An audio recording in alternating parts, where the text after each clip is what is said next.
Скъпи клиенти, представям ви един мотокар Mitsubishi с щипка, едновременно и с ротатор, върти на 360 градуса.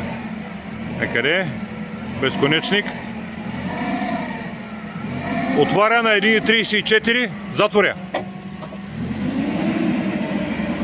Ето, стяга, няма никакви течове, идеално работи. 1.34, затваря на 40 см горе-долу. По 40, 35 санта направо, почти я затваря. С чисто нови гуми, предни, задни. 2009 година е къде му е табелката.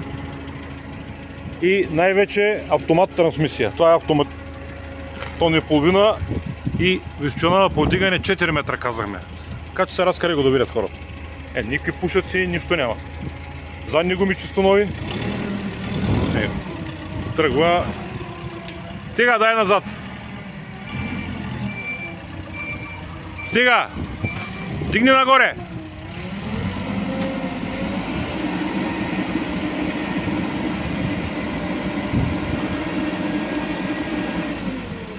Това е. Това е. Повече не може.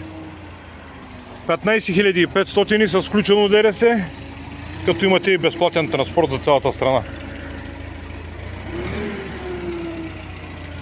Това е за това Mitsubishi.